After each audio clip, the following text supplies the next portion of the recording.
Hello guys. Alam niyo ba ang kwento ng tatlong alak na madalas nating iniinom? Ito ang mga kwento nila. Kwento ng isang lasinggero. Yan. Ito kwento ng lasinggero sa yun sa amin. Sabi, yung isang lalaki doon ay ang lasing feeling okay na sobrang okay. Lasa itong gin habang tumatagal. Ayun ang sabi niya. Yabang-yabang niya. Kinaumagahan, nag-inom ulit. Uminom naman siya ngayon ng ganyan. Ginebra San Miguel. Uminom siya ulit. Pauwi na ng bahay. Yan.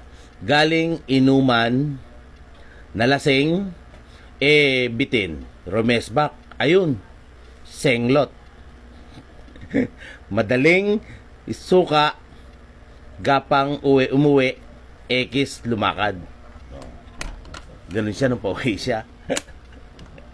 Kaya, ayun, kinaumagahan, marami ng sakit na lumabas sa katawan niya.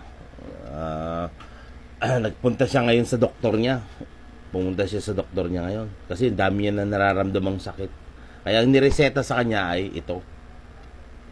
Yan ang nireseta sa kanya, Emperador Light.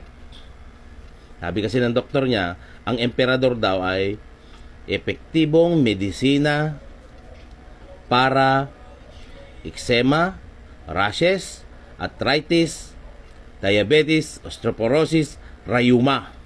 So, ngayon, bilin sa kanya, dapat inumin niya ng laging inumin, gabi, hapon, tanghali. Yun ang bilin sa kanya ng doktor. Yun po yung kwento ng tatlong alak na yan na nagsulod na ininom niya. Alright. Rock and roll to the world. Okay, mga ka-tiktokers dyan.